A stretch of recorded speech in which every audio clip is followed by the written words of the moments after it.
Friends, if you want to watch super hit movie Angel Has Fallen in English, then you must like this video. If you are visiting our channel for the first time, don't forget to subscribe to our channel. Friends, in today's video, the movie we're going to talk about is called Angel Has Fallen. We will talk about what this movie is and where you can watch it, all the interesting facts about this movie. In today's video, I am going to tell you, I also going to give you all the information on which OT platform or on which satellite channel you will get to watch this movie also. We will talk in detail about the technical department, music department, pre-production, filming, post-production, budget, box office collection of this film.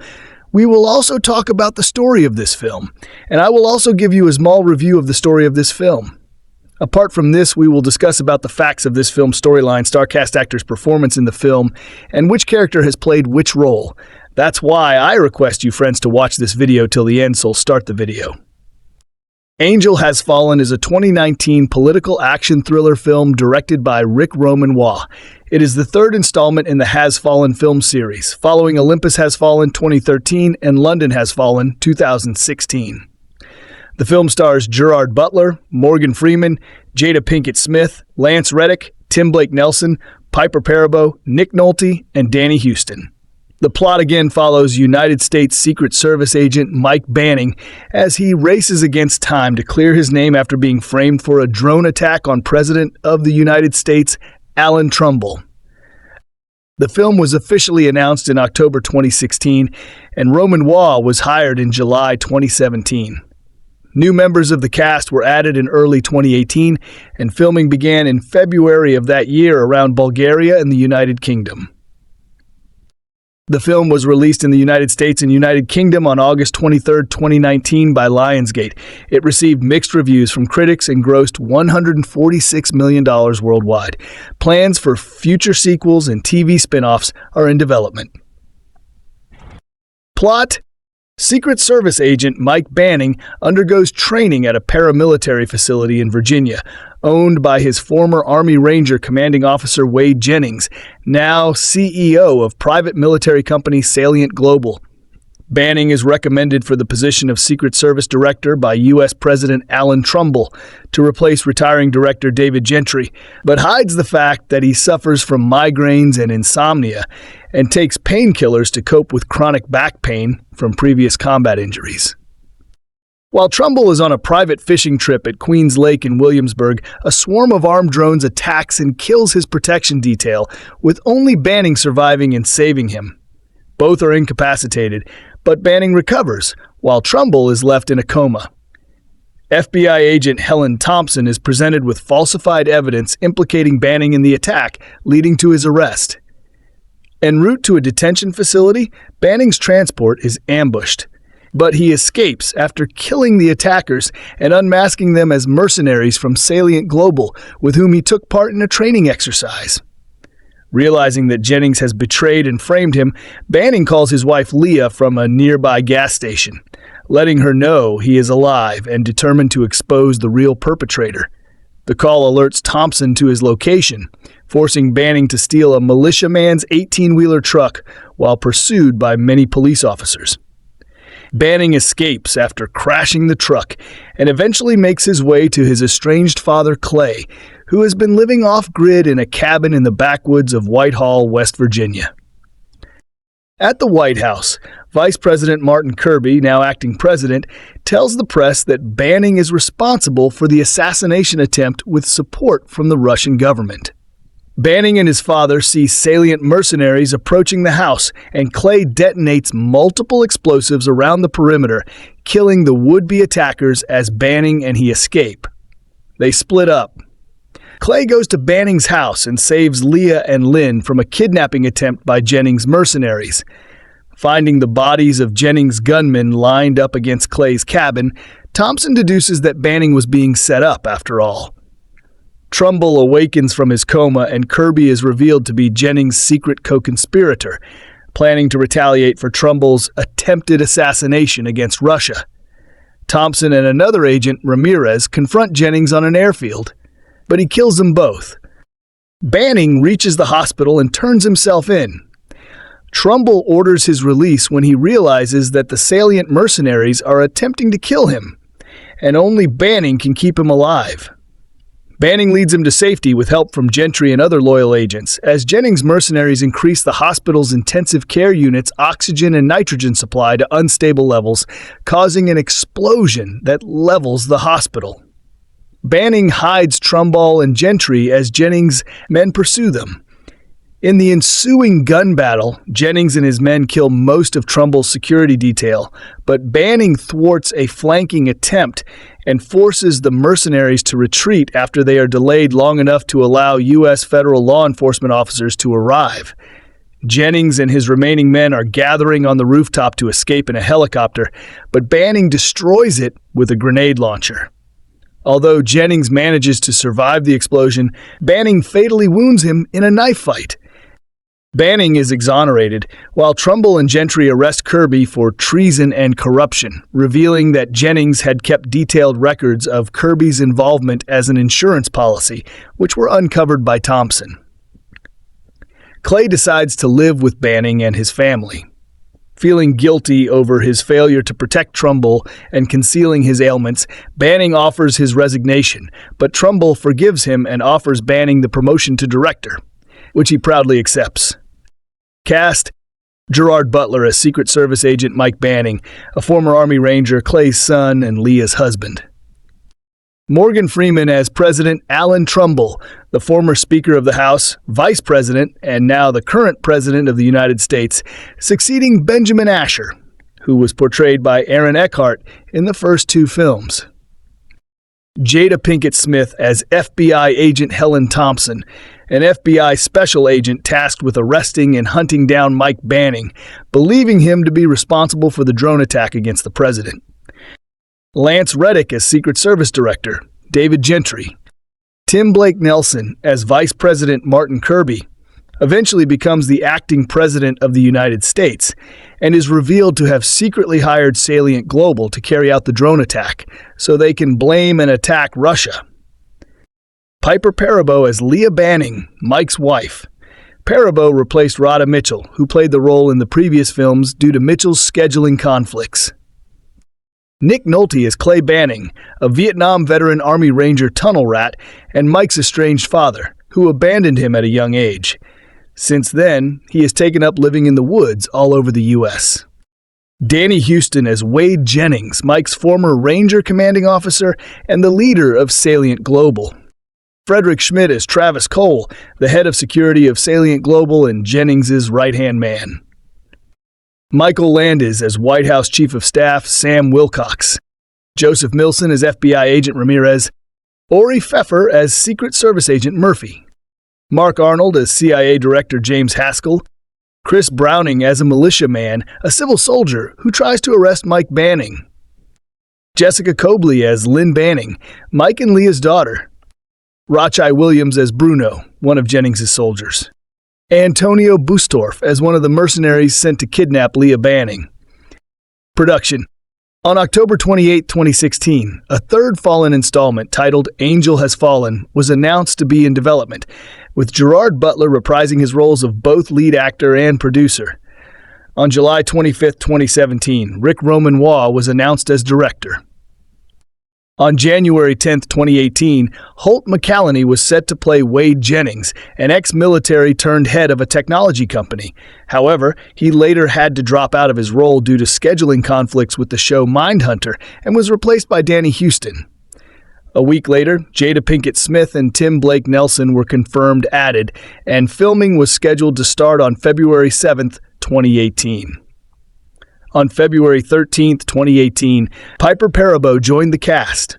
On March 12, 2018, Lance Reddick was set to play Secret Service Director Gentry. Aaron Eckhart, who had played President Benjamin Asher in the first two films, announced he would not return in his role. On March 21, 2018, Michael Landis was cast as White House Chief of Staff Sam Wilcox. On January 22, 2019, David Buckley was announced as the film's composer, replacing Trevor Morris, who scored the previous two films. Filming on Angel Has Fallen commenced at Virginia Water Lake and continued throughout the United Kingdom and Bulgaria. Filming also took place at Pinewood Studios, Bray Studios, Longcross Studios, and New Boyana Film Studios. Release: The film was released in the United States and United Kingdom on August 23, 2019. Box office. Angel Has Fallen grossed $69 million in the United States and Canada and $77.6 million in other territories for a worldwide total of $146.7 million. In the United States and Canada, the film was released alongside Overcomer and was projected to gross $13 to $15 million from 3,286 theaters in its opening weekend. It made $7.9 million on its first day. This included $1.5 million from Thursday night previews, the highest of the series. It went on to debut to $21.3 million, finishing first and overperforming. It was Butler's first time topping the box office since 2007, and was just below the opening of London Has Fallen, $21.6 million. The film remained in first place the following weekend, grossing $11.8 million, as well as $3 million on Labor Day. The film was finally dethroned in its third weekend, grossing $6 million and finishing second behind newcomer It Chapter 2. Reception. On Rotten Tomatoes, the film holds an approval rating of 38% based on 190 reviews, with an average rating of 5/10. The website's critical consensus reads, "Cut from the same rough cloth as its predecessors, Angel Has Fallen rounds out a mostly forgettable action trilogy in fittingly mediocre fashion." On Metacritic, the film has a weighted average score of 45 out of 100, based on 33 critics, indicating mixed or average reviews. Audiences polled by CinemaScore gave the film an average grade of A on an A+ to F scale, the same score earned by its predecessors, while those at PostTrack gave it an average 4.5 out of 5 stars and a 64% definite recommend.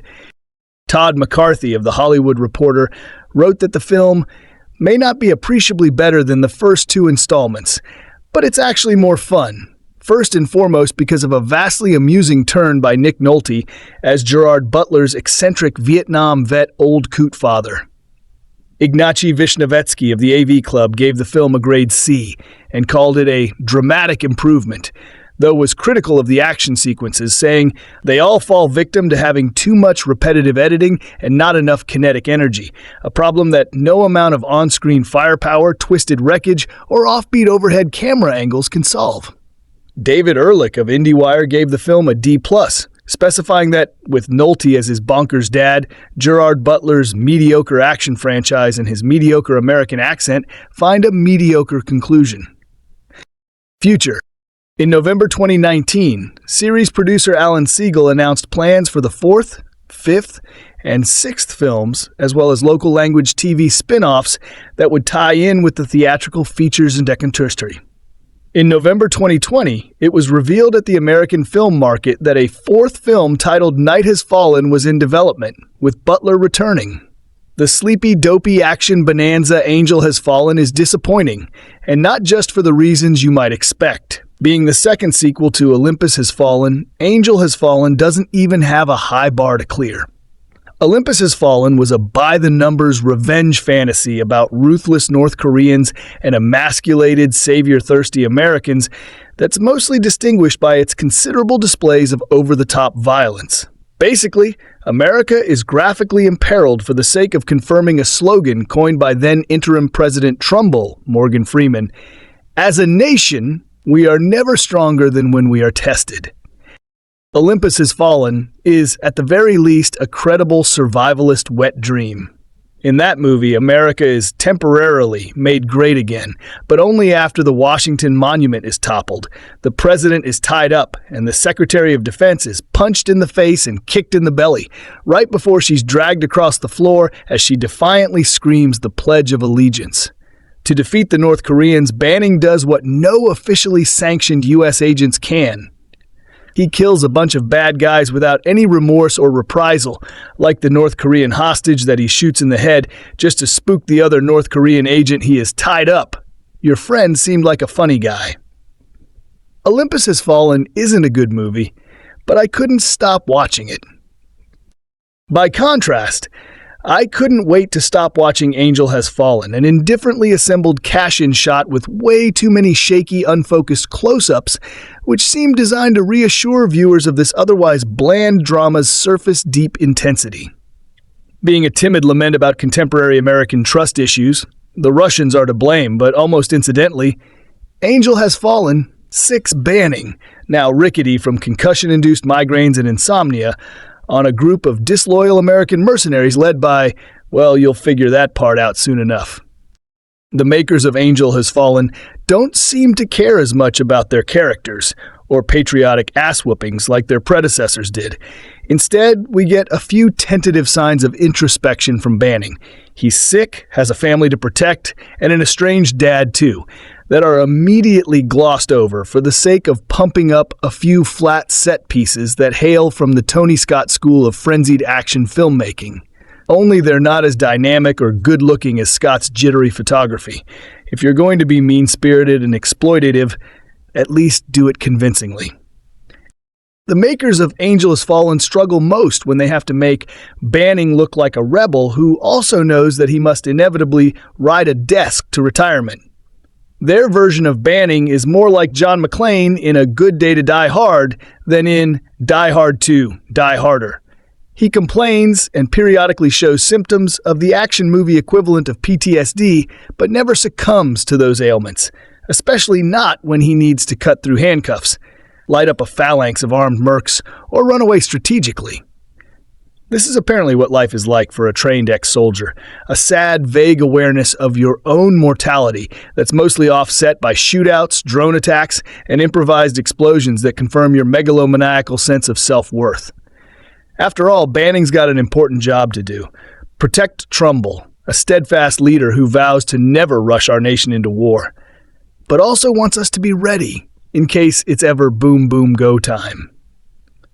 Banning's moral righteousness sharply contrasts with the movie's immoral, Russia-colluding baddies, all of whom sell out their country because they miss going to war and also really like money.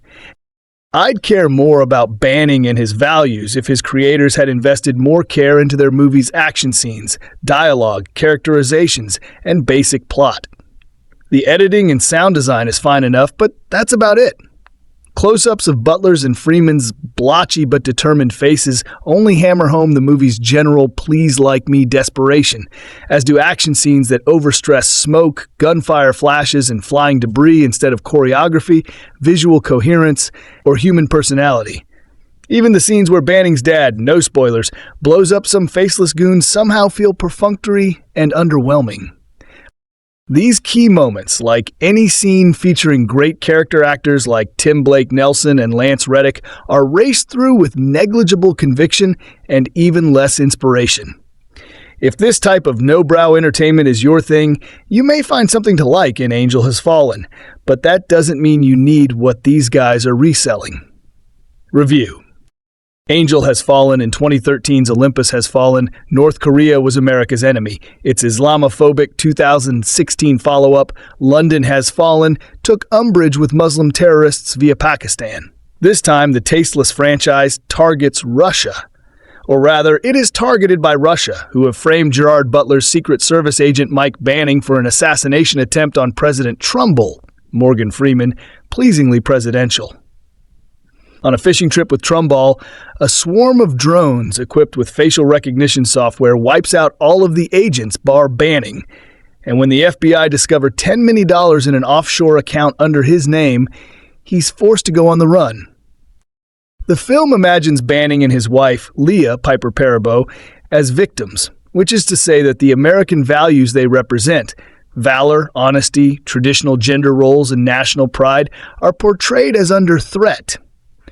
Butler is convincingly sturdy as Banning, but the film's politics are shaky. Banning's estranged father, Clay Nick Nolte, is a damaged Vietnam veteran who teaches his son about the futility of war before setting off a wall of home-rigged explosions. There is something odd about the way the film condemns bloodshed while reveling in trigger-happy violence.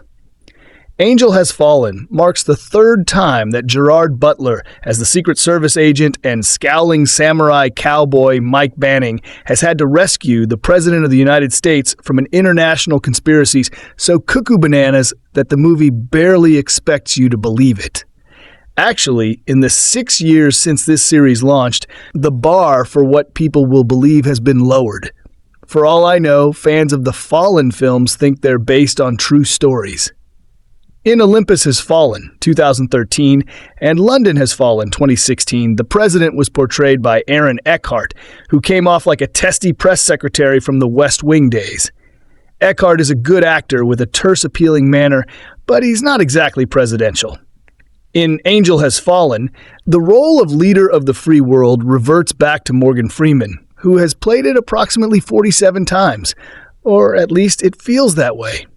Seeing him back in the Oval Office is as comfy and reassuring as slipping into a daydream where Barack Obama is still president. Banning is now getting on a bit, suffering from chronic pain caused by a concussion and other woes he secretly medicates, lest anyone from his wife, Piper Perabo, to the president ask him to quit. He's in line for the job of director of the Secret Service, but it's a desk jockey gig. Butler's squint tells you how he feels about that one. The plot, which is to say the plot against the president, is once again a violently overwrought confection of topical, comic strip ludicrousness.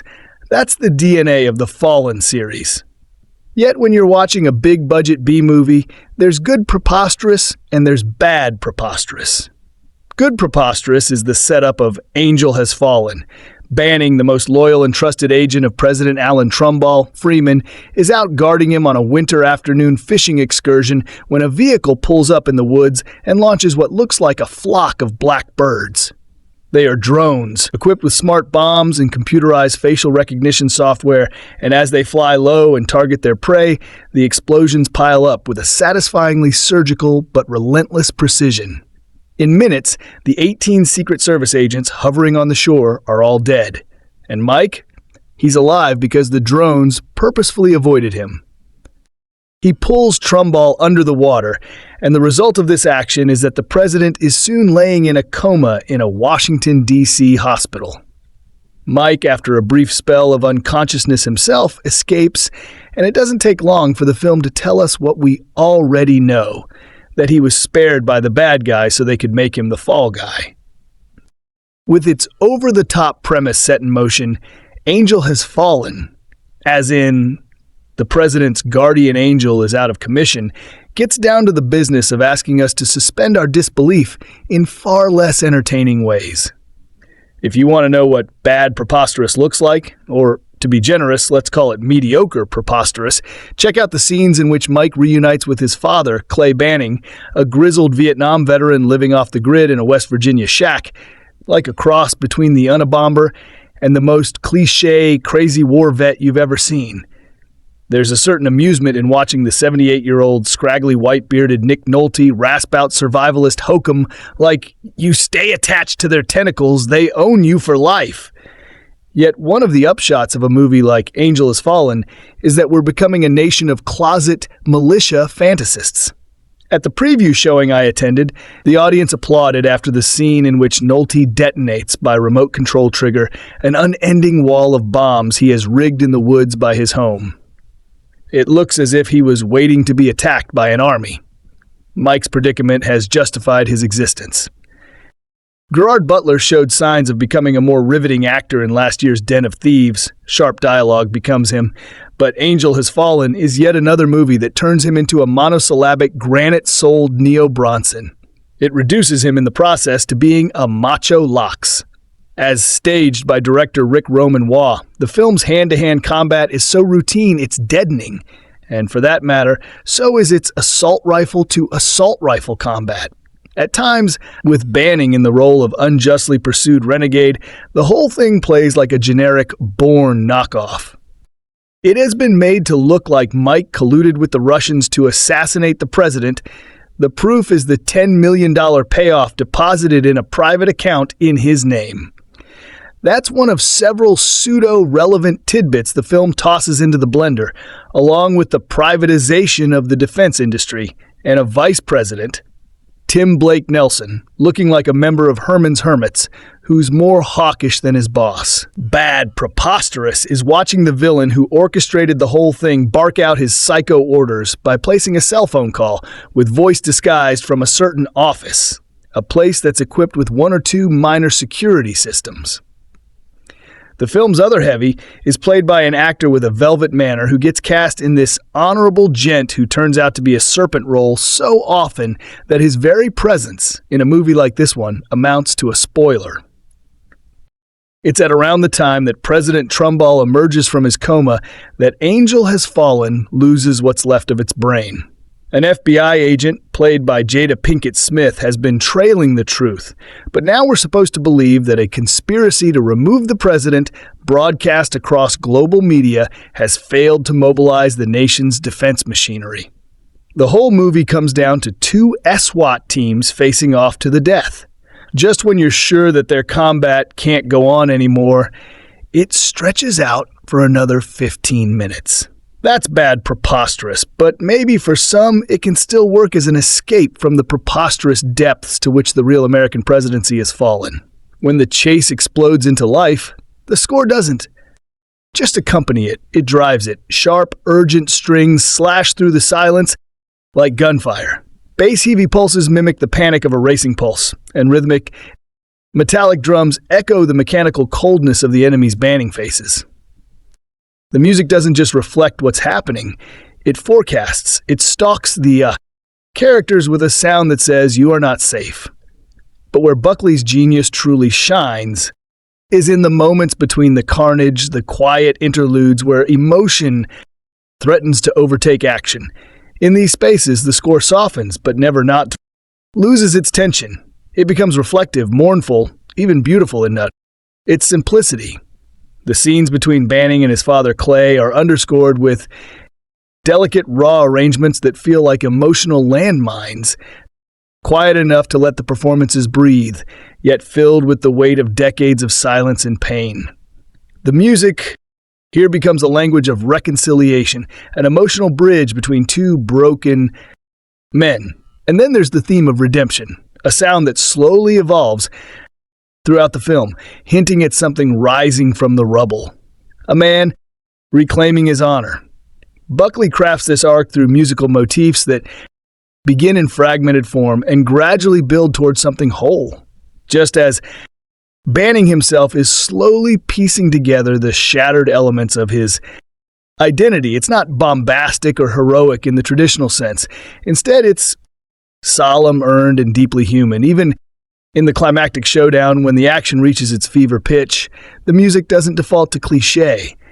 It surges with raw power, yes, but it remains grounded in the emotional truth of the moment. It's not just about who wins the fight. It's about what the fight means, what it costs, and what's left when the battle ends. The soundtrack becomes the soul of the film, invisible but essential, guiding the audience through every twist and every emotional revelation with a steady, invisible hand. And by the time the final notes play, when the dust has settled and Banning faces the future, no longer as a shadow but as a man trying to heal, the music offers one final quiet promise that even in the aftermath of destruction there can be peace, and even in silence there can be strength. In a film where sound is often dominated by gunfire and fury, it's the music that gives us perspective that elevates Angel Has Fallen from action spectacle to emotional odyssey. It doesn't just underscore the story, it becomes the story's pulse, its breath, its cry. Without it, the fall would be loud, but with it, the fall is unforgettable. Despite its unapologetically gritty tone and old-school action sensibilities, Angel Has Fallen carved out a surprisingly powerful space in the modern cinematic landscape, one that critics and audiences approached with very different lenses, but both of which ultimately contributed to the film's enduring impact. Critics, on one hand, approached it with guarded expectations.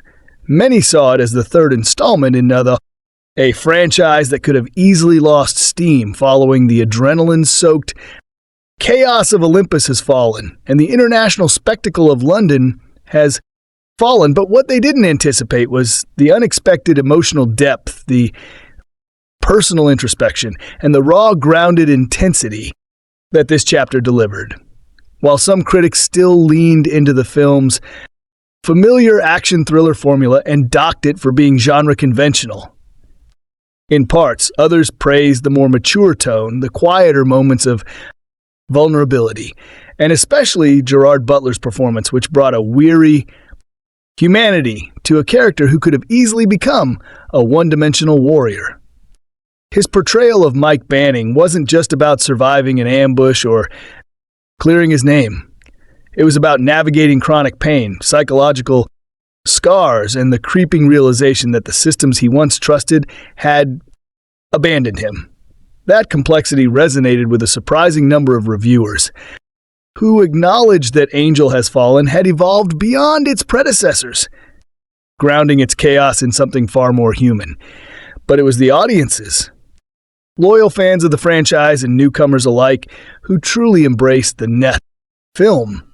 For them, this wasn't just a guilty pleasure or another by the bad numbers action flick. This was a cathartic, muscular, emotionally resonant experience that delivered both explosive thrills and an unexpected depth of character. It didn't need to reinvent the genre to feel fresh.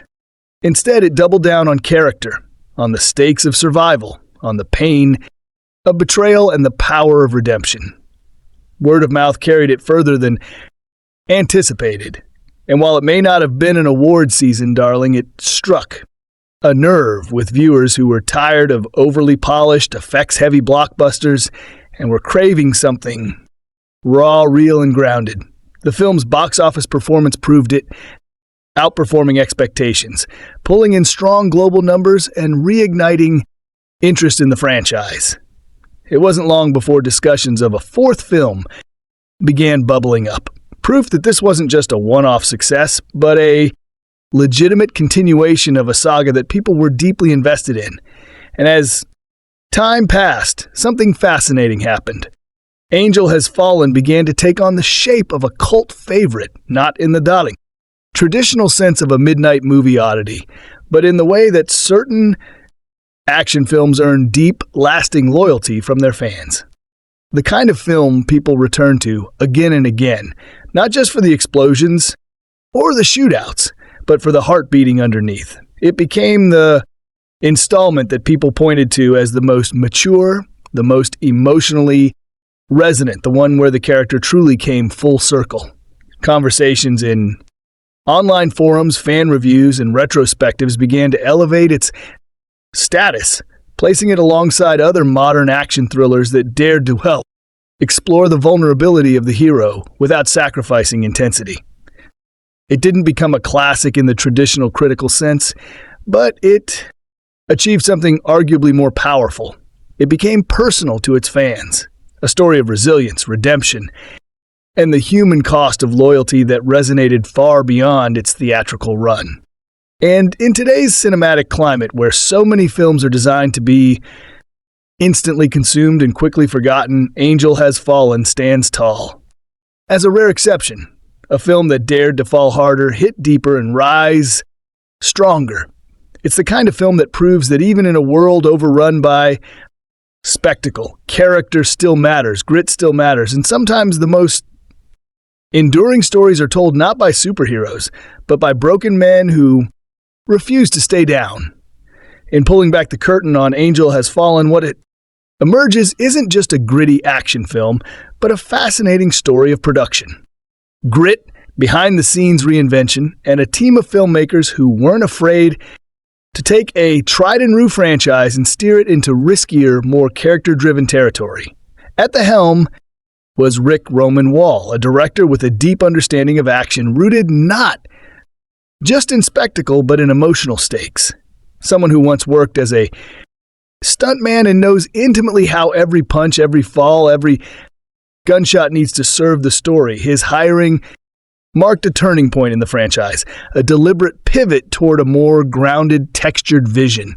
And that's exactly what Wall brought. Intensity with intimacy, adrenaline laced with exhaustion, and a protagonist finally being forced to confront not only enemies on the outside, but the battles raging within. What made this film's creation so unique was its departure from the bombastic tone of its predecessors.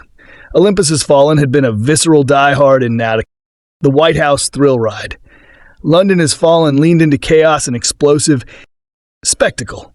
But Angel Has Fallen chose a more internal war, a more paranoid and claustrophobic atmosphere that would align it closer to a political thriller than a traditional shoot-'em-up. The studio behind the scenes, Millennium Media and Gerard Butler's own G-Base production company, pushed this evolution forward, recognizing that longevity in a franchise wasn't about upping the body count. It was about deepening the wounds, exploring character through pressure, and forcing the audience to care about the man behind the mission. The film was not adapted from a book or prior material. It was wholly original, an evolution of an existing cinematic world which gave the creators immense freedom to reshape the narrative in bold, refreshing ways. They could have gone louder, more outrageous, but instead they went inward. The choice to explore the ramifications of traumatic stress, neurological damage, and the weight of responsibility set Angel Has Fallen apart, not just from the earlier entries, but from nearly every other action movie of its kind in the late 2010s. Its production spanned multiple locations from gritty American backdrops to moody wilderness terrain, avoiding the glossy international flair of its predecessor in favor of more intimate, grounded set pieces that brought the net tension closer to the bone. The cinematography embraced this choice, capturing the haunting, smoke-filled landscapes of betrayal and survival with handheld realism. Practical effects took priority wherever possible, echoing W's philosophy of authenticity overblown CGI. Even the drone attack that shatters the film's calm was crafted not as a fireworks display, but as a suffocating, disorienting onslaught, designed to feel shockingly real and terrifyingly plausible. Casting was another major cornerstone of the production's uniqueness. While Gerard Butler returned to reprise his role as Mike Banning with more physical vulnerability and emotional complexity than ever before, it was the addition of Nick Knoll as his estranged, off-the-grid father, Clay, that gave the film unexpected soul and humanity. Their dynamic, grizzled, damaged, wary brought an almost Shakespearean edge to the story as two broken warriors grapple with legacy, regret, and redemption in the midst of relentless pursuit. Every creative decision, from the script's darker tone to the stripped down production design, reflected a commitment to not just retelling the same old story with new explosions, but to truly earning the audience's investment in these characters, these choices, and these consequences. And behind all of it, the fingerprints of filmmakers who didn't want to play it. Safe, who wanted to challenge themselves in their genre and deliver not just another chapter, but a film that could stand on its own as a powerful pulse. Pounding statement. Angel Has Fallen wasn't just the third film in a trilogy. It was a production defined by transformation, risk, and a fierce belief that even in a world saturated with action flicks, authenticity could still strike the loudest chord. And this brings us to the heart of what makes Angel Has Fallen a fascinating case study in action cinema. Its undeniable strengths and unavoidable weaknesses, its moments of razor-sharp brilliance, and its occasional stumbles that remind us even a battle hard-hardened franchise can't always dodge every bullet. On the strength side, the most striking achievement of the film lies in its bold willingness to shed the high-gloss, globe-trotting chaos of its predecessor in favor of something darker, grittier, and more emotionally grounded. That tonal shift wasn't just refreshing, it was essential. This time, the story wasn't about saving presidents or leveling cities. It was about saving oneself. Mike Banning, stripped of resources, allies, and even his physical health, is no longer the untouchable one-man army. He's a man unraveling, hunted by the very system he protected, betrayed by his own country, and haunted by injuries both visible and unseen. This vulnerability gave the film rare weight, a rawness that pulled the audience closer rather than pushing them away with spectacle. Add to that the performance by Gerard Butler, which hit deeper emotional notes than ever before, portraying Banning not just as a warrior, but as a survivor drowning under the cost of loyalty. And The dynamic with Nick Nole's Clay Banning, gruff, paranoid, yet full of painful wisdom, elevated the emotional stakes even further. Their broken father-son relationship served as both metaphor and mirror to Banning's internal war, anchoring the film in something real. Visually, the film capitalized on its stripped-back aesthetic, opting for handheld urgency and grounded practical effects, making action sequences feel more brutal and claustrophobic, especially in the forest ambushes and the drone strike scene that shattered any illusion of safety. And yet, for all its grit, the film isn't without its flaws. One key weakness is the predictability of its villain twist, a reveal that, while thematically fitting, didn't pack the punch it was clearly intended to, simply because the narrative breadcrumbs were a bit too obvious. The pacing also falters slightly in the second act when the film trades action for exposition and doesn't always manage the transition smoothly, risking viewer disengagement just as the emotional threads are tightening. Furthermore, some of the supporting characters fall into generic territory, serving more as functional cogs in the plot rather than fully fleshed out figures, which stands out sharply when contrasted with the deeply human journey of Banning himself. Compared to other entries in the action thriller genre, especially franchises like John Wick or Mission Impossible, Angel Has Fallen can feel smaller in scope and less stylistically distinctive. There are no bloodic fight scenes or globe-hopping stunts to dazzle the senses, but what it lacks in scale, it makes up for in its commitment to emotional authenticity and psychological depth.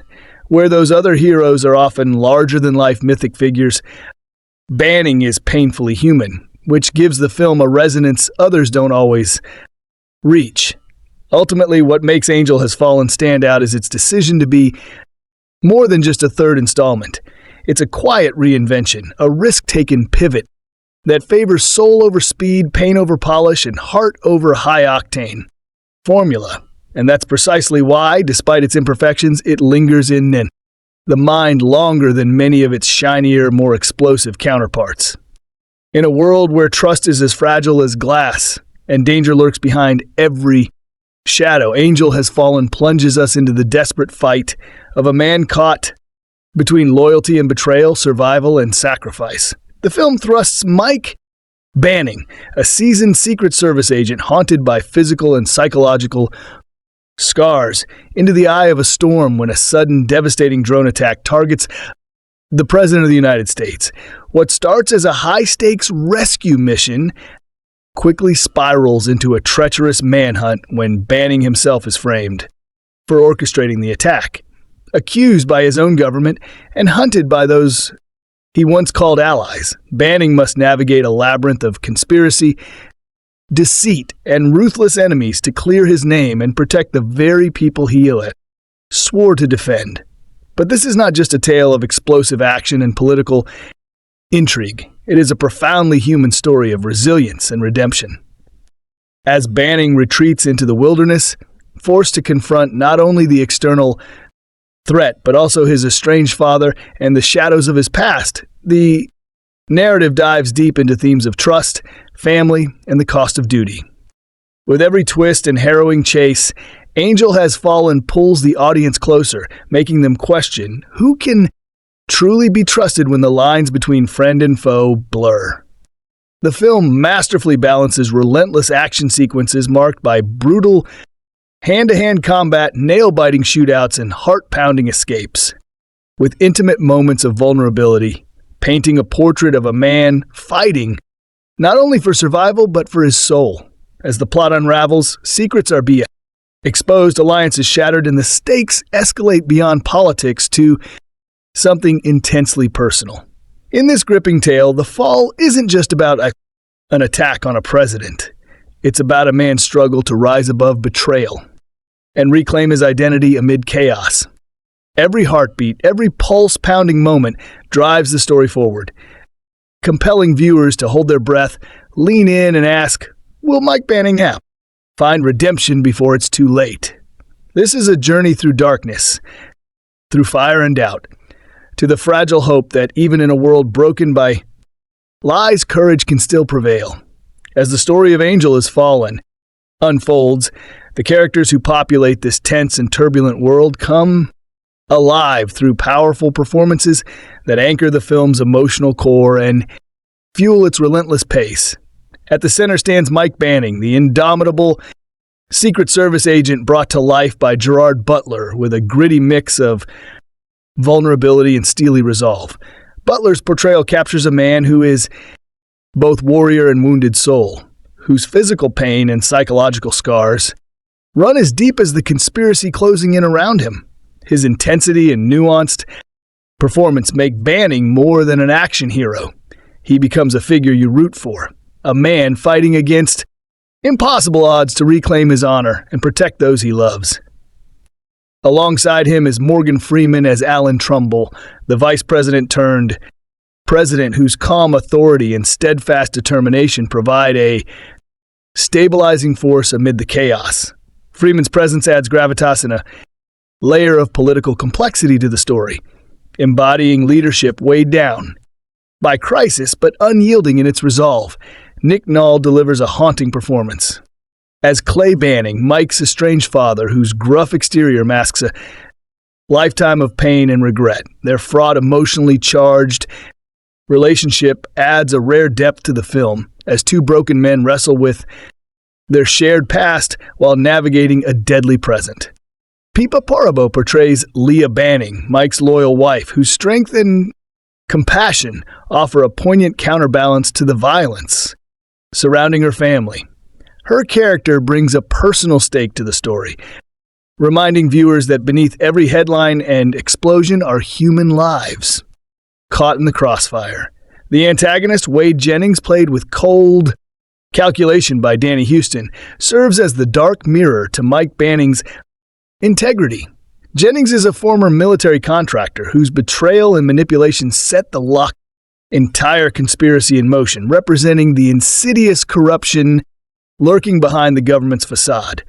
Their cat-and-mouse dynamic fuels much of the film's tension, with Jennings embodying the relentless, unseen threat that pushes Banning to his limits. Rounding out the cast is Jada Pinkett Smith as Agent Angela Bass, a fellow Secret Service agent torn between duty and truth, whose shifting loyalties complicate the already perilous landscape Banning must navigate. Each character portrayed with commitment and depth contributes to a tapestry of trust, betrayal, and survival, making the film not just a story about a man on the run, but a nuanced exploration of relationships strained under extraordinary pressure. Together, these performances create a vivid world where every glance, every whispered conversation, and every explosive confrontation carries weight.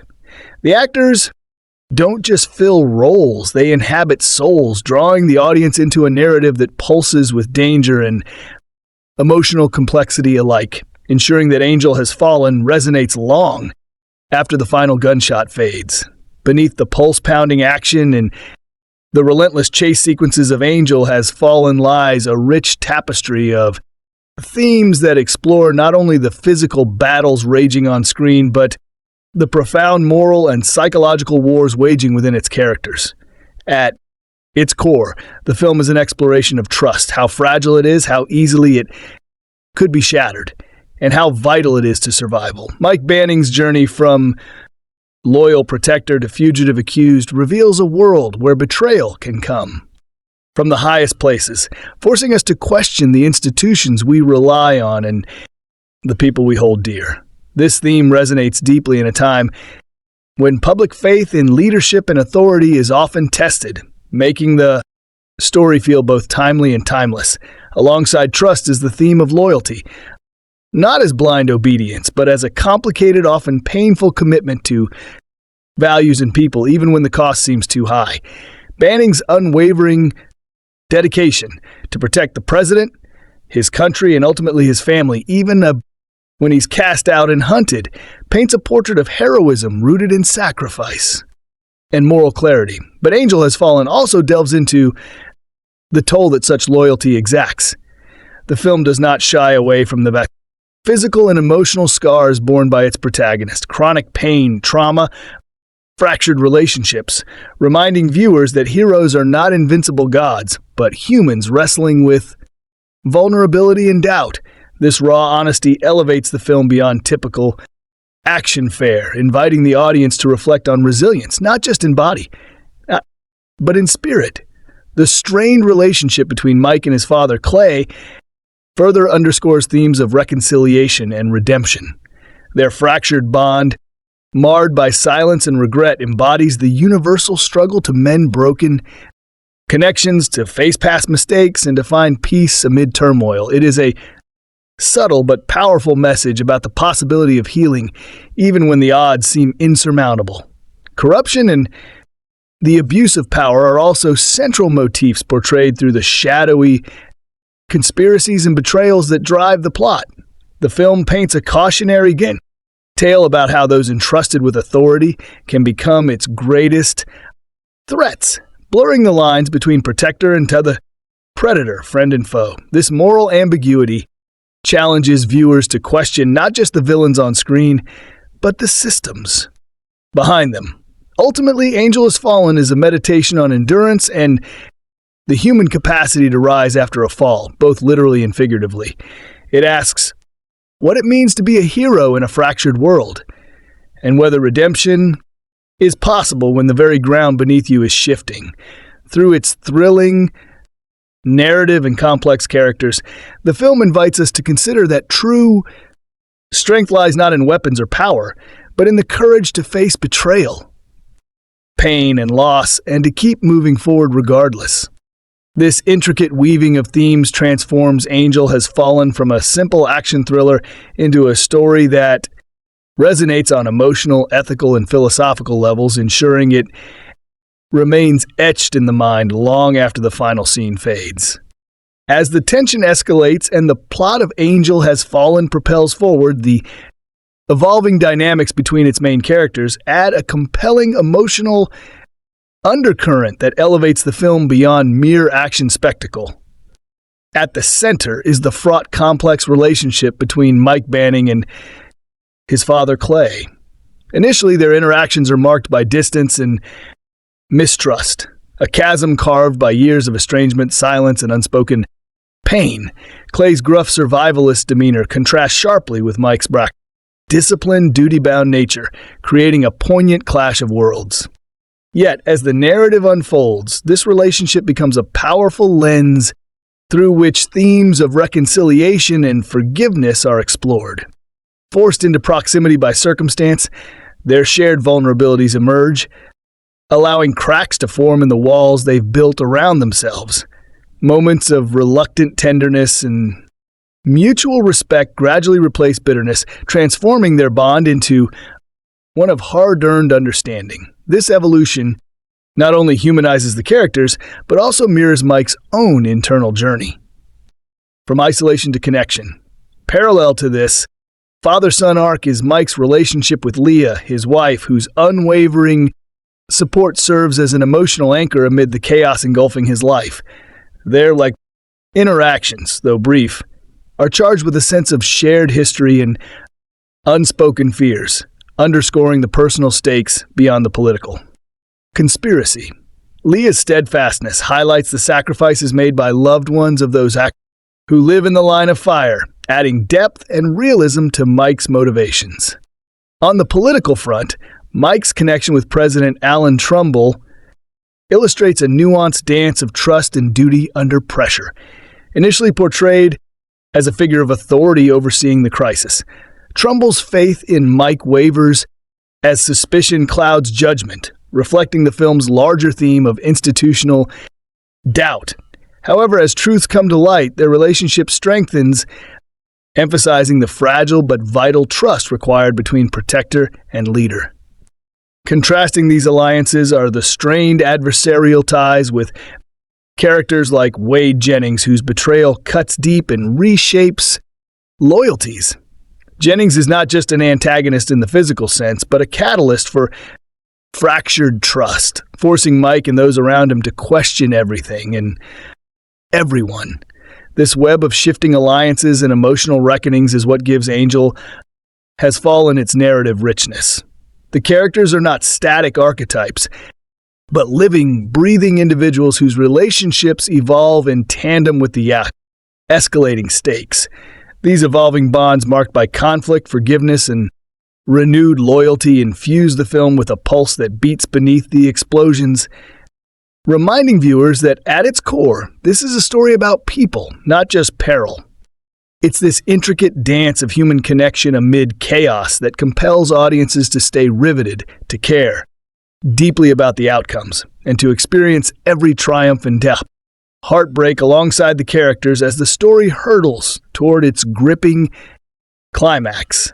Diving deeper into the soul of Angel Has Fallen, the film's true power lies in its deft and deliberate handling of character development, especially in shaping Mike Banning into a protagonist who resonates far beyond the typical action hero mold.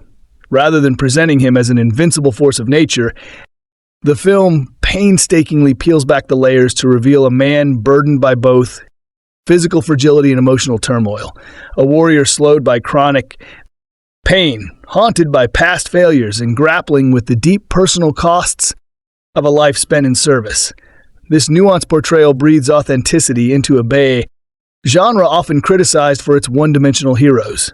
What makes Mike Banning compelling is precisely this blend of strength and vulnerability. He is not simply a relentless action figure, but a deeply human character whose struggles with trust, loyalty, and redemption are palpable and relatable. The audience witnesses his resilience not as an effortless trait, but as a hard-earned, sometimes painful process marked by moments of doubt, fear, and exhaustion. Gerard Butler's performance amplifies this complexity, injecting Banning with a brooding intensity tempered by flashes of tenderness, whether in his interactions with his estranged father or in the fleeting glimpses of tenderness toward his wife. This balance transforms Banning from a mere symbol of heroism into a living, breathing man whose flaws make his triumphs all the more meaningful. Character development is further enriched through the film's exploration of Banning's relationships, which serve as mirrors reflecting his internal battles and growth.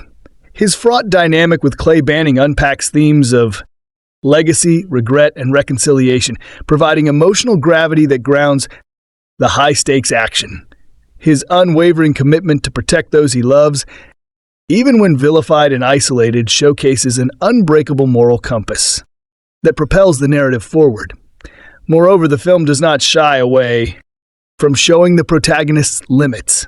His injuries, his moments of vulnerability, and his need to rely on others humanize him and elevate the tension because every setback feels real. Every risk feels tangible.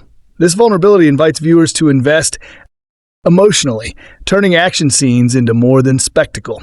They become trials of spirit and endurance.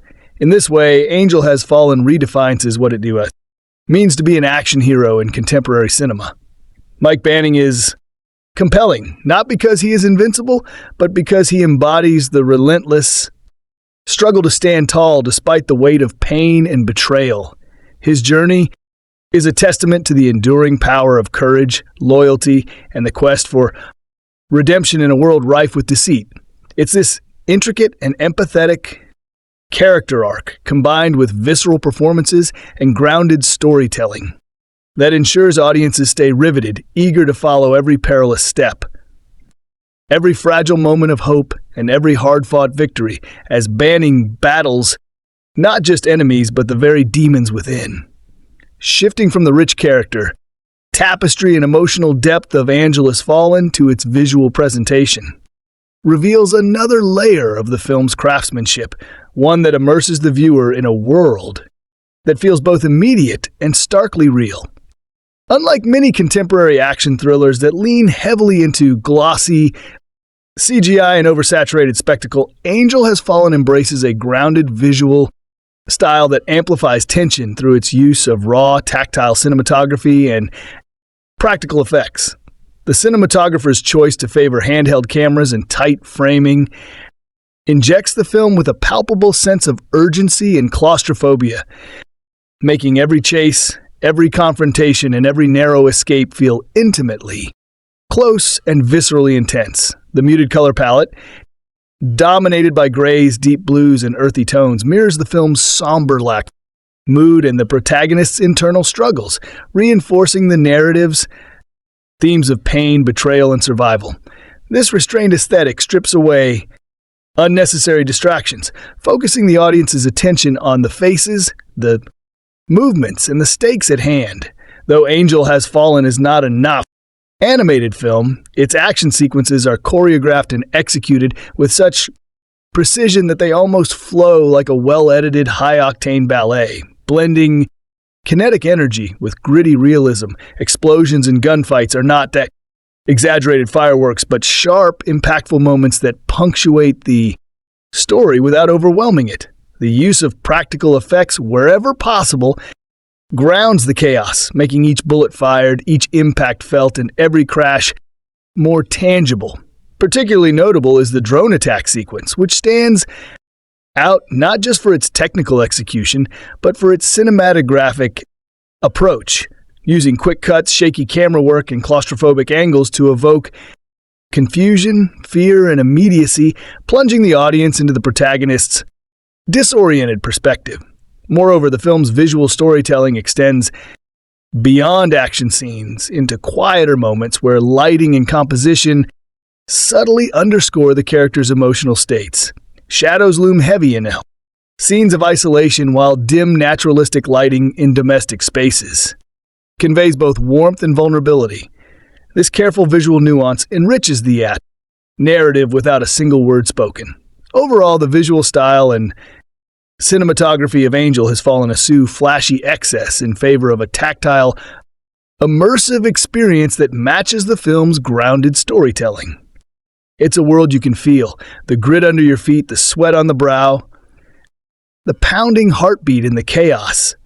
This commitment to realism, combined with skillful framing and editing, ensures that every frame serves the story's emotional and thematic weight, keeping viewers on the edge of their seats and deeply connected to the unfolding drama. Building seamlessly on the film's immersive visual landscape, the soundtrack of Angel Has Fallen plays a vital role in shaping the emotional and narrative rhythm, wrapping the audience in a sonic world as tense, urgent, and nuanced as the story itself. Composed by David Buckley, whose mastery of suspenseful and evocative scoring has graced numerous thrillers, the music in Angel Has Fallen is more than just background. It is an essential storytelling tool that amplifies every heartbeat, every moment of doubt, and every surge of adrenaline. Buckley's score expertly weaves together ominous strings, deep pulsating rhythms, and subtle electronic textures to create an atmosphere thick with suspense and emotional complexity.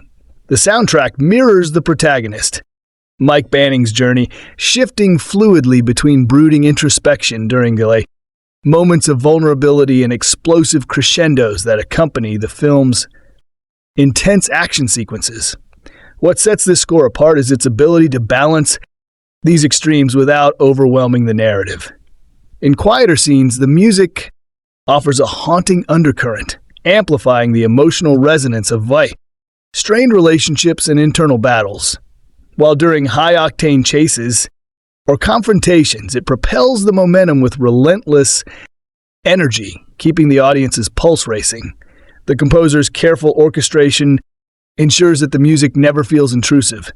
Instead, it serves as a psychological conduit, pulling viewers deeper into Banning's world, his fears, his determination, and his unwavering resolve. Additionally, the soundtrack incorporates moments of thematic subtlety, using minimalist motifs that echo the film's recurring themes of trust and betrayal. These musical cues act almost like emotional signposts, guiding the audience through twists and turns, heightening tension just before revelations unfold or providing catharsis when redemption seems possible. In essence, the score becomes an unspoken narrator, translating complex emotions that words alone cannot capture. Complementing the original score, select licensed tracks punctuate key scenes, enhancing the tone without detracting from the cohesive soundscape Buckley creates. The seamless blend of original composition and curated music choices crafts an auditory experience that is both immersive and memorable.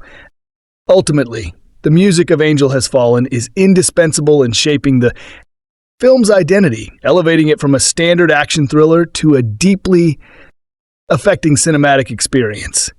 Buckley's work ensures that every note, every pause, and every crescendo is in service of the story's emotional core, reinforcing the stakes in the humanity at the center of the chaos. It is this powerful interplay between sound and story that keeps audiences not just watching but feeling, living each perilous moment alongside Mike Banning as he fights not only for survival, but for redemption. Moving forward from the immersive sensory world crafted through visuals and sound, the reception of Angel Has Fallen reveals a fascinating intersection of audience enthusiasm and critical scrutiny that reflects the complexities of modern action cinema. Upon its release, the film sparked a dynamic conversation with many viewers, applauding its gritty realism, grounded storytelling, and Gerard Butler's compelling return as Mike Banning. Audiences found themselves drawn to the young, raw emotional undercurrents, and the film's willingness to strip back some of the franchise's earlier gloss, favoring a more intimate, character-driven narrative. This approach resonated strongly with fans hungry for more than just spectacle, breathing new life into a genre often criticized for its formulaic repetition. Commercially, Angel Has Fallen performed solidly at the box office, reinforcing the franchise's viability and the audience's appetite for a protagonist who blends vulnerability with unyielding strength. Yet, critical reception was more nuanced, reflecting a spectrum of responses. Some critics praised the film's tightened focus and emotional depth, lauding its tension-filled pacing and effective use of practical effects that grounded the high-stakes drama in palpable reality. The father-son dynamic in particular was highlighted as a rare emotional anchor that enriched the film's otherwise adrenaline-fueled narrative. Conversely, some critiques centered on the film's reliance on familiar action, tropes, and predictable plot twists, suggesting that while the film raised the stakes emotionally, it didn't entirely escape genre conventions. A few noted pacing issues and underdeveloped supporting characters that occasionally diluted the story's impact. Despite these critiques, the overall consensus acknowledged Angel Has Fallen as a strong entry that balanced traditional action thrills with deeper storytelling. Over time, the film has cultivated a loyal following that appreciates its blend of visceral action and human drama, though it has not quite ascended to the lofty status of a classic or a cult favorite. Instead, it occupies a respected place within the action thriller landscape, a film that delivers satisfying entertainment while daring to probe the emotional costs of heroism. Its legacy is less about groundbreaking innovation and more about refining and humanizing a familiar formula, offering a protagonist and a story that audiences can invest in on multiple levels. In this way, Angel Has Fallen stands as a compelling example of how action films can evolve, merging pulse-pounding sequences with nuanced character work to create a cinematic experience that is both thrilling and thought-provoking. It invites viewers not only to watch, but to feel, reflect, and ultimately root for a hero who is as flawed as he is. Formidable, ensuring its place in the hearts of many, even if it hasn't yet become the defining classic of its genre. Following the intricate layers of story, character, and reception, the behind-the-scenes journey of Angel Has Fallen reveals a production that skillfully balanced franchise expectations with fresh creative energy, resulting in a film that stands out within the crowded action thriller landscape. Directed by Rick Roman Wall, a filmmaker known for his visceral character-focused approach to action cinema, Angel Has Fallen marks a continuation of his collaboration with Gerard Butler. Following their work together on Shot Caller, W's directorial style brought a grounded realism and emotional depth to the film, emphasizing practical stunts and intimate character moments over CGI spectacle, which gave the movie a tactile authenticity that resonates throughout. Produced by Millennium Films and distributed by Lionsgate, the project benefited from the support of studios experienced in mid-budget action films, allowing a careful balance between ambitious set pieces and story-driven film. The production's commitment to practical effects and on-location shoots, including key scenes filmed in Bulgaria and the United States, added a layer of grit and immediacy that visually underscored the film's grounded tone. Unlike many high-octane sequels that recycle familiar beats, Angel Has Fallen distinguishes itself by deepening the protagonist's personal story and weaving in themes of family and redemption, elements that director W championed in the script development process. This narrative choice sets it apart from typical genre fare offering audiences. Not only adrenaline, but emotional stakes that elevate the film's impact. The screenplay, penned by Wah himself alongside Robert Mark Kamen, builds on the established universe of the Fallen series, while injecting new complexity, exploring the toll that duty and betrayal take on its hero. This thoughtful writing process, combined with a director's clear vision, resulted in a film that marries relentless action with a compelling character study. Moreover, the production's unique focus on portraying the vulnerabilities of its lead character, Mike Banning's chronic pain and emotional scars, required innovative stunt choreography and careful editing, showcasing a dedication to storytelling that extends beyond traditional action tropes. This blend of visceral thrills with human drama is what sets Angel Has Fallen apart, reflecting a production uniquely attuned to its protagonist's journey. In essence, the creation of Angel Has Fallen is a testament to the power of combining genre expertise with a commitment to character-driven storytelling, yielding a film that is as emotionally engaging as it is thrilling. This thoughtful, grounded approach to production ensures that every explosion, every chase, and every quiet moment serve the story's core, drawing viewers deeper into a cinematic experience that feels both familiar and refreshingly real. Emerging from the deep dive into the film's production and reception, it becomes clear that Angel Has Fallen carves its own distinct path through the dense forest of modern action thrillers by balancing its strengths with some notable weaknesses, ultimately defining what makes it stand out, while also highlighting where it falls short compared to its contemporaries. One of the film's greatest strengths lies in its grounded approach to action, steering away from over-the-top CGI and instead embracing practical effects and real stunts that lend authenticity and palpable tension to every sequence. This commitment to realism enhances the visceral impact, making the explosive set pieces and intense chases feel earned rather than gratuitous. Paired with Rick Romanwall's direction, which focuses on character-driven storytelling, the movie succeeds in elevating Mike Banning from a mere action archetype to a compelling multi-dimensional protagonist wrestling.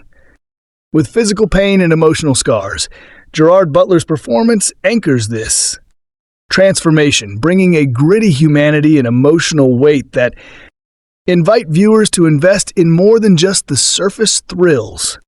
The film's exploration of themes like loyalty, betrayal, and redemption adds a layer of depth rarely seen in similar genre entries, allowing it to resonate on both emotional and adrenaline-fueled levels. Moreover, the tight pacing and suspenseful editing ensure a consistently engaging viewing experience, maintaining momentum even during quieter, more introspective moments. However, these strengths come hand in hand with certain weaknesses that prevent the film from fully transcending its genre. Despite its nuanced character work, the plot occasionally leans on familiar tropes, the framed hero, the shadowy conspiracy, and the high-stakes political thriller that can feel predictable to seasoned viewers. Some secondary characters remain underdeveloped, serving more as plot devices than fully realized individuals, which slightly diminishes the narrative's complexity. Additionally, while the practical effects ground the film, a few action sequences occasionally suffer from hurried choreography or editing that can obscure clarity, potentially leaving viewers momentarily disoriented. Compared to similar films in the genre, Angel Has Fallen distinguishes itself through its emotional focus and the tangible physicality of its lead character struggles, offering a refreshing human element amid the chaos. Yet, it falls short of redefining the genre or breaking new narrative ground, instead refining and perfecting an established formula with skill rather than reinventing it. In essence, the film's unique blend of gritty realism, emotional depth, and relentless action creates a thrilling and immersive experience that satisfies fans of the genre while hinting at potential for even greater innovation. Its strengths captivate and its weaknesses remind us of the challenges inherent in balancing character and depth, spectacle and high-stakes cinema, making Angel Has Fallen a notable, if not revolutionary entry in the world of action thrillers, one that leaves viewers eager for the next chapter while appreciating the solid foundation it has laid. And just when you thought the danger was over and the hero could finally rest, Angel Has Fallen, 2019, explodes onto the screen like a shot of adrenaline straight to the heart, dragging us back into the chaos, the conspiracies, and the battlefield that seems to follow Secret Service agent Mike Banning wherever he goes. But this time, it's personal. This time, he's not just fighting for his country or even for the president. He's fighting to clear his own name. The story unfolds with the seasoned and battle-worn Mike Banning, now a trusted head of the president's security detail, guarding the commander-in-chief, President Alan Trumbull. After years of risking his life, Banning is physically deteriorating, suffering from migraines, insomnia, and spinal damage. His loyalty remains ironclad, but his body is failing him.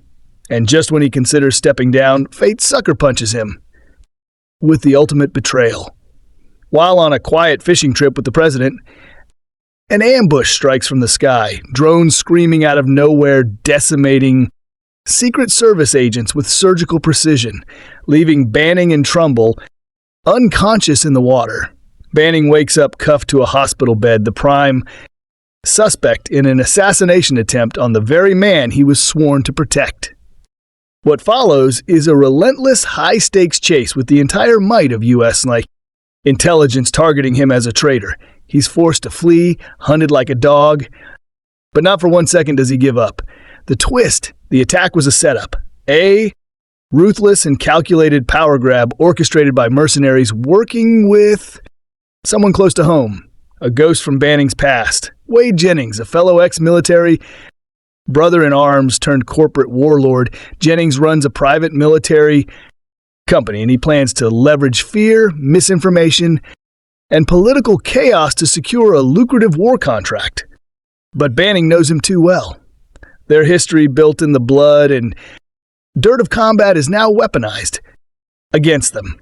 As Banning races to stay alive, he reconnects with someone no one had expected. His Iran survivalist father, Clay Banning, living off the grid in the wilds of West Virginia. Their reunion is electric, too. Generations of soldiers, scarred by war and betrayal, forced to confront not just external enemies, but the silence that kept them apart for decades. With Clay's help and a growing web of unlikely allies, Banning peels back the layers of corruption, each revelation more explosive than the last. Exploding vehicles, hand-to-hand brawls, bone-rattling chases through forests, towns, and federal facilities. Angel Has Fallen refuses to give the audience a single moment to breathe. Every second pulses with danger, urgency, and the tension of a man cornered yet not broken. Banning is not just fighting a system that's turned against him. He's confronting the fragility of trust, the pain of betrayal, and the limits of loyalty in a world where enemies wear friendly faces and justice is blurred by politics. And beneath the thunder of explosions and rapid-fire shootouts, there's something deeper. an examination of a man haunted by his own history, torn between duty and family, pushing his body and mind beyond exhaustion for one final mission that's not just about saving the president. It's about saving himself. The film climaxes in a symphony of retribution where the truth is exposed. In the real traitors unmasked, but not before Banning must make one last stand that tests every ounce of resolve he has left. Angel Has Fallen isn't just an action thriller. It's a brutal, emotional, and deeply personal war film, disguised as a political conspiracy. It strips its hero to the bone and forces him to rebuild in the fires of chaos. It takes the familiar beats of the franchise and turns them into something raw, dangerous, and undeniably human. And as the dust settles, as Banning finally gets the chance to lay down his weapon and reckon with the ghosts of his past, the audience is left gripping their seats, breathless, wondering what now? What comes after the fall of an angel who refused to stay down?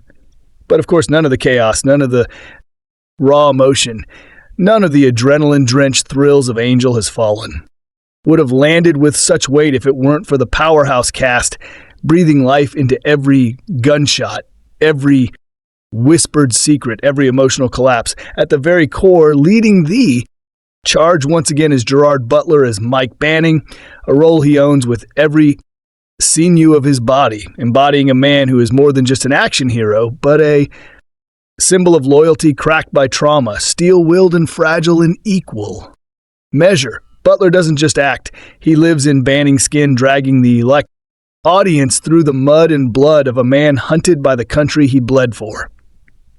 His pain and fury boiling just beneath the surface. Standing beside, or at times above him, is Morgan Freeman as President Alan Trumbull, who returns to his role, now elevated to the presidency after the fall of his predecessor. Freeman's presence brings gravitas, calm in the storm, a voice of reason and conscience, in a world unraveling at the seams, and his quiet strength only amplifies the tension when Trumbull becomes the victim of the very conspiracy meant to break the system. But no great story of betrayal would be complete without a sinister reflection of the hero, and that comes in the form of Wade Jennings, portrayed with unnerving precision by Danny Huston. Jennings isn't your typical villain. He's a mirror to Banning, a former brother-in-arms, a man who understands war too well but chose profit over principle, cloaking treachery beneath the flag. Huston infuses Jennings with a rugged charm that slowly decays into something monstrous, making him not just an obstacle, but a terrifying alternative path Banning could have taken. And then there's Nick Knoll, grizzled, wild-eyed, and unforgettable as Clay Banning, Mike's estranged father, a ghost who vanished into the mountains to escape the demons that never left. Knoll turns what could have been a side character into a thunderous revelation. He is a walking relic of paranoia and survivalism, but beneath the dirt and beard is a father's regret, and Knoll's performance oscillates between comic relief, emotional gut punches, and scenes of stunning explosive redemption. Supporting them is Jada Pinkett Smith as FBI agent Helen Thompson, a hard-nosed investigator who initially sees Banning as the traitor. Everyone else believes he is. Her energy is sharp, calculated, and gives the film a chase element that keeps tension high even in quieter moments. Lance Reich steps in as Secret It, service director David Gentry, bringing his trademark intensity and integrity. A subtle but vital presence that grounds the political machinery in the film. Piper Parabo takes on the role of Leah Banning, Mike's wife, adding an emotional anchor that humanizes Banning even as the world turns against him. Showing that behind every bruised and battered soldier is a family left today. Pick up the pieces. The chemistry between the cast is undeniable. Every interaction crackling with history and buried conflict. Every character pushing the story forward like gears in a relentless machine. Each actor, no matter how big or small their role, contributes a brushstroke to the larger portrait of a man's fall and desperate climb back to truth. This ensemble doesn't just fill space. They build a world where trust is fragile, Loyalty is a liability, and survival is earned through sweat, sacrifice, and soul-crushing choices. It's because of them that Angel has fallen doesn't just entertain. It grips, pulls, and refuses to let go. These aren't just characters. They're a family broken by war, a nation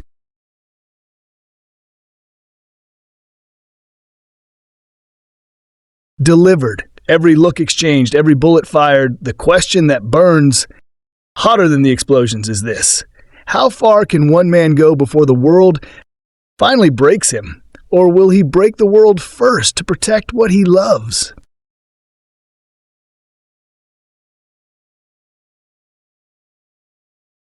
What remains in Angel has fallen isn't just the echo of gunfire or the roar of explosions. It's the haunting weight of its themes, the pulse of its moral undercurrents, and the quiet questions it dares to ask beneath its ferocious exterior. Because beyond the action and betrayal, this is a film drenched in meaning.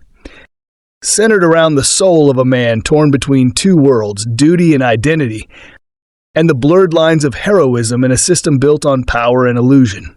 One of the film's most striking themes is the cost of loyalty.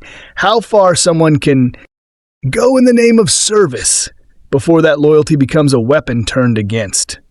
Mike Banning is the embodiment of the soldier who gave everything.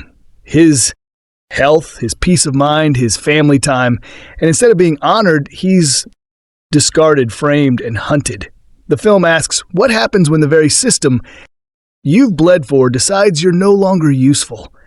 It's a brutal reflection of how, institutions, whether political or military, often exploit unwavering devotion without offering protection in return. Banning's journey becomes a moral reckoning where blind loyalty is replaced by something more powerful. Moral clarity, the courage to fight not just for the flag but for truth. Then comes the theme of identity and survival. Through Mike's physical deterioration and mental torment, the film doesn't glamorize the action hero. It dismantles him, showing us a man who's breaking down inside and out. His pain isn't just physical, it's existential. Who is he, if not the protector? What remains of a warrior when the war never use ends and peace feels like an illusion? These questions surge at the heart of the story, especially as Banning faces the temptation to retreat, to let go, to surrender. But he chooses to fight, not for recognition, not for medals, but for integrity, and for those who still believe in him, even when the world does not. The father-son relationship adds another layer, digging deep into a generational trauma and abandonment. Clay Banning is a man who fled from the locked world while Mike ran toward it. Yet both are broken in different ways, shaped by battles no one else can see. Their fractured bond becomes a mirror for forgiveness and a reminder that healing doesn't always come in soft moments. It sometimes arrives through fire, through shared scars, and the willingness to stand together in the face of death. The film doesn't preach this, it shows it. Buried in moments of silence, of hesitation, of reckoning between two men who realize they've been fighting the same enemy all along, fear. And perhaps the most dangerous theme explored is corruption masked as patriotism. The antagonist, Wade Jennings, isn't a cartoon villain. He's a man who perverts the ideals of duty to serve greed, manipulating national security for profit, using chaos to manufacture control. It's a chilling commentary on the privatization of war, on how ideals can be sold, twisted, and weaponized by those who claim to defend them. The film warns us that the greatest threats to a nation often come not from outside invaders, but from those within. Those who wear suits, carry flags, and smile while burning everything down. But despite all the darkness, Angel Has Fallen ultimately delivers a message of redemption and resilience. Mike Banning is not a perfect man. He's flawed, wounded, paranoid, and exhausted. But that's what makes him real. His fall from grace is not the end. It's the crucible that reveals his true strength. Not in his fists or weapons, but in his refusal to be broken by lies. His journey reminds us that truth is worth fighting for, even when it comes at great personal cost. And that sometimes the most heroic thing a person can do is stand their ground when everyone else turns away. Through fire, betrayal, and silence, Angel Has Fallen becomes more than just an action film. It transforms into a modern parable about the fragility of trust, the complexity of honor, and the quiet strength of a man who refuses to be erased by the very system he once died to protect. And as the screen fades to black, the message remains burning in the audience's chest. Never stop questioning, never surrender to fear, and never let the fall define you. As the dust of betrayal settles and the truth claws its way back into the light, Angel Has Fallen delivers not just relentless action and searing political commentary, but a deeply human tapestry of evolving relationships, wounds reopened, loyalties tested, and bonds reforged in fire. The transformation of these relationships is what gives the film its soul, turning bullets and explosions into emotional echoes that linger long after the credits roll.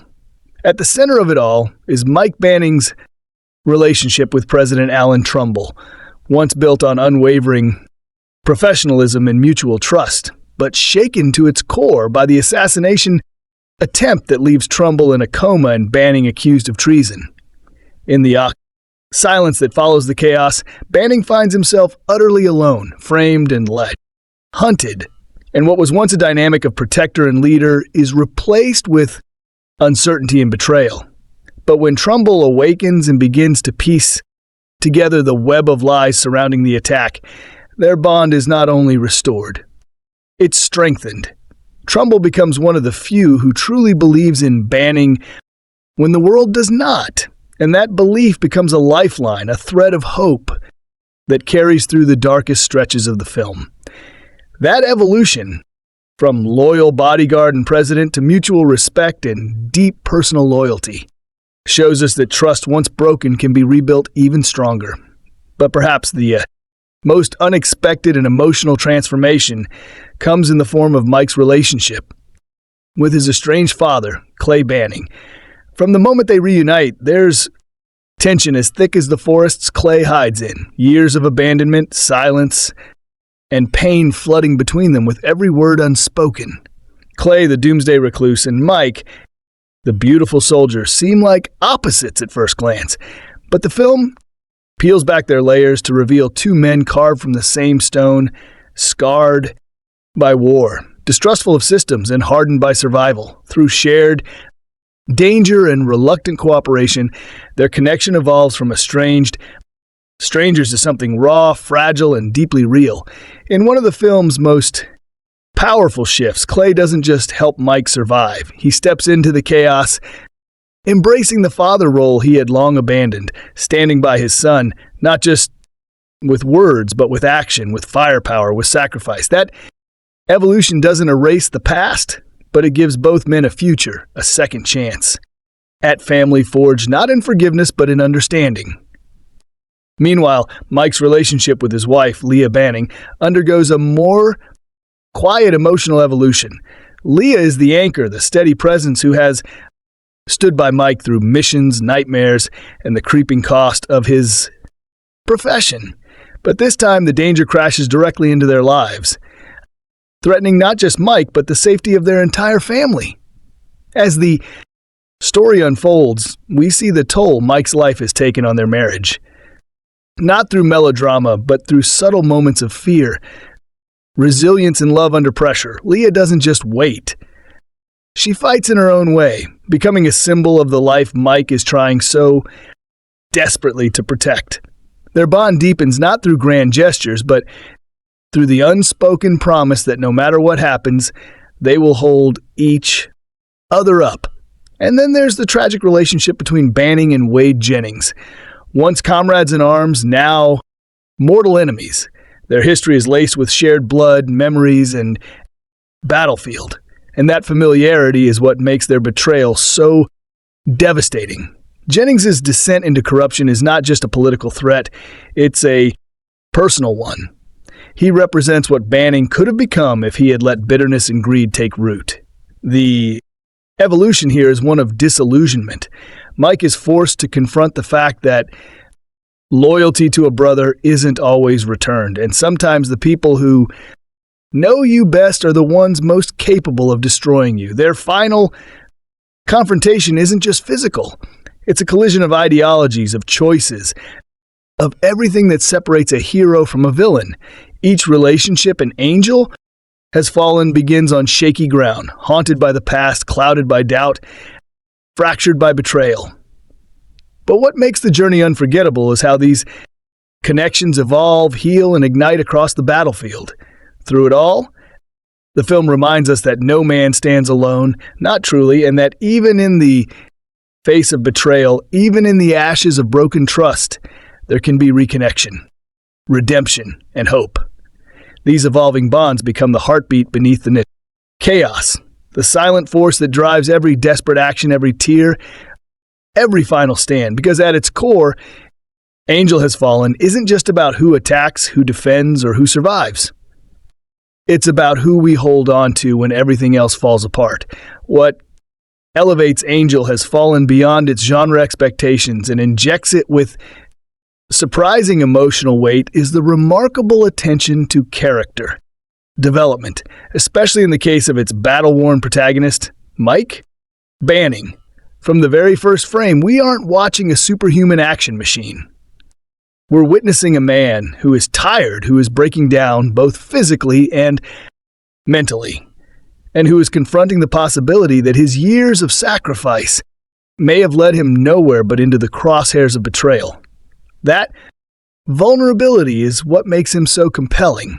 Unlike in the previous installments, where Banning was the ultimate protector operating at peak strength, here he is, haunted by chronic pain, insomnia, and the creeping fear that he might not be able to do the job anymore. The film doesn't just show us a man dodging bullets. It shows us a man who's questioning himself, questioning the system he's devoted his life to, and facing the terrifying idea that everything he's built could collapse in an instant. That depth turns him into more than just a lead. He becomes a living embodiment of the trauma that comes from long-term service in a world that forgets its heroes. His character arc is a slow burn of self-discovery, rising not through external victories, but internal reckonings. He begins the story weighed down by guilt and physical degeneration, hiding his health problems from those around, especially from the president and his family, because the idea of being seen as weak terrifies him more than death. But being framed for an assassination attempt shatters that illusion of control and forces him into the most vulnerable position he's ever been in. Not just a fugitive, but a man stripped of identity, status, and trust. And it is in that state, hunted by the country he swore to protect, that Banning is reborn. What makes his journey gripping is how it tears him apart before rebuilding him. We watch him grapple with betrayal, not just from enemies, but from friends and institutions he once held sacred. We watch him turn to the father who abandoned him, not for comfort, but for survival. And in doing so, we see a man re-examining what legacy means, what loyalty costs, and what truly defines strength. Every punch he throws, every injury he endures carries the weight of his past, but also the possibility of something more. A future where he is no longer just a weapon, but a person who can finally choose peace. The brilliance of his development lies in the fact that the action doesn't overwrite his growth, it reflects it. Each confrontation is a mirror of his internal battle, whether he's facing off against Wade Jennings, who represents everything Banning could have become if he had given into cynicism and greed, or whether he's reconnecting with Leah and Clay, trying to mend the emotional wreckage his lifestyle has left behind. Banning is always evolving. He learns that true strength isn't just about enduring pain. It's about admitting weakness, trusting others, and standing for something greater than survival. And through it all, Gerard Butler's performance grounds the character in raw humanity. His eyes carry exhaustion. His movements are slower, more deliberate. His moments of silence speak louder than his punches. There's something tragic but heroic in a man who refuses to break, even when every bone in his body begs him to stop. His growth isn't flashy. It's honest, painful, and slow, just like real change. By the end of Act, Angel has fallen. Mike Banning isn't the same man who jumped in front of bullets. Without hesitation, he's someone who understands that survival isn't just about staying alive. It's about choosing how you live. He's no longer a tool of the system. He's a man reclaiming agency over his life, ready to face the future. Not because he's unafraid, but because he's finally allowed himself to feel fear. That, more than anything, is what makes him unforgettable. His development is not a detour, it's the beating heart of the film.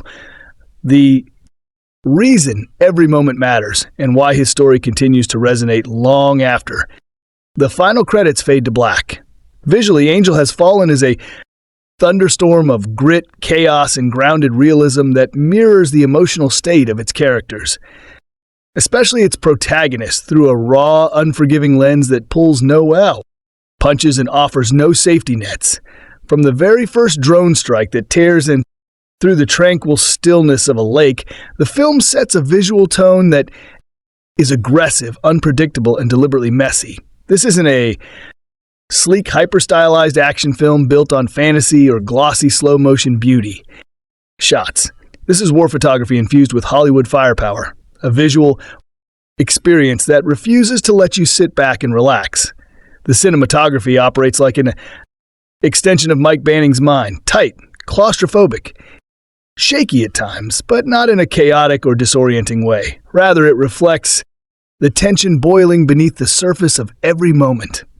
When Banning is on the run, the camera never lets you feel comfortable, as if you're constantly being watched, hunted, cornered, just like him. There's an almost documentary-like roughness to the vibe. Handheld camera work, and it's intentional. It drags you into the dirt, into the confusion, into the split-second decisions that decide whether a man lives or dies. The color palette is equally calculated, drenched in muted tones, grays, blues, browns, colors of corrosion, of exhaustion, of a world worn thin by betrayal and violence. Yet in the midst of all that bleakness, moments of fire erupt, literally and metaphorically. Explosions blaze with blinding intensity. Bullets flash like lightning, and the chaos of battle becomes a dance of survival, framed in tight, almost claustrophobic compositions. These contrasts between muted tones and sudden searing bursts of action elevate every scene with jarring impact. The drone attack sequence, a standout moment early in the film, demonstrates the filmmaker's mastery of pacing and visual storytelling. It's not just spectacle, it's shock and awe turned into narrative propulsion. The use of CGI is sparing but effective, supporting the practical effects without ever dominating the frame. The visual effects don't try to dazzle. They aim to terrify, to destabilize, to communicate just how fragile life is when machines of death are flying overhead, guided by corrupt human hands. And when the action moves from wide-open rural landscapes to the tight urban chaos of shootouts and pursuits, the cinematography adapts, switching from expansive desperation to close-quarters intensity. It's not just what you see, it's what you don't see. Until the last second that keeps the audience on edge. Shadows linger. Corners are dangerous. Glass shatters, sparks fly, and fire consumes the frame. Without warning, all shot with a visceral immediacy that demands your full attention. Even the quiet scenes are framed with purpose. When Banning reconnects with his father in the wilderness, the cinematography slows, allowing the stillness of the forest to swallow them both. Wide shots here contrast beautifully with the chaos elsewhere, suggesting for a moment the possibility of peace, of retreat. But even in those moments, the threat looms just off-screen, never fully absent. This use of space and silence is part of the film's secret weapon. It knows when to explode and when to breathe, and visually it holds you hostage in both. Lighting plays a crucial role as well, often harsh and unforgiving, casting long shadows that symbolize the moral uncertainty choking every character. Faces are half-lit. Conversations take place in dim rooms. Headlights slice through the night like blades, and every frame feels loaded with tension. It's a language of light and shadow that tells you no one is safe, not even in daylight. And while Angel Has Fallen doesn't rely on traditional animation in the way of fully animated films, its digital elements, especially during the drone assault, and later, explosive set pieces are woven into the practical world seamlessly. Never distracting, always enhancing. It's the kind of restrained digital craftsmanship that supports the story rather than competes with it. There's no visual ego here, just precision. Everything exists to serve the emotional truth of the moment. And perhaps that's the real genius of the film's visual language. It never tries to glamorize violence. It shows it for what it is, loud, messy, painful, real. The cinematography doesn't just show us the fall. It makes us feel the impact frame by frame as Mike Banning's world collapses around him and he claws his way back toward redemption through smoke, blood, and debris.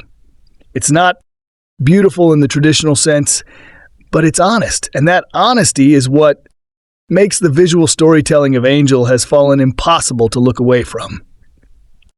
Because deep down, it's not just about what you see, it's about what it makes you see in yourself. And as the thunder of explosions begins to fade and the visuals burn themselves into memory, there's something else quieter, but equally commanding that grips the audience and never lets go. The music. The score in Angel Has Fallen is not just background noise, not just atmospheric filler. It is a living, breathing force that pulses through the veins of every scene, heightening the tension, deepening the emotion, and giving voice to everything that words and images cannot. Composed by the masterful Gerard Butler, the soundtrack is a tightly woven fabric of ominous undertones, brooding orchestral swells and militaristic percussion that mirrors Mike Banning's internal struggle and the relentless pace of the story. From the very first moment, the music establishes a tone of unease, a low rumble beneath the rock surface, like the heartbeat of a man always on edge. It's subtle, but intentional, there to make you feel as hunted as Banning is, to pull you into his paranoia, to wrap you in the dread that something is always watching, always closing in. And when the action erupts, when drones descend, when betrayals are revealed, when the chase explodes into life, the score doesn't just accompany it, it drives it. Sharp, urgent strings slash through the silence. Like gunfire, bass heavy pulses mimic the panic of a racing pulse, and rhythmic, metallic drums echo the mechanical coldness of the enemy's Banning faces. The music doesn't just reflect what's happening, it forecasts it, stalks the characters with a sound that says you are not safe. But where Buckley's genius truly shines is in the moments between the carnage, the quiet interludes where emotion threatens to overtake action. In these spaces, the score softens, but never loses its tension. And some information about it. How do you like our today's video? Please let us know by commenting. And if you like this video, please like it, share it, and don't forget to subscribe to our channel. Thanks for watching.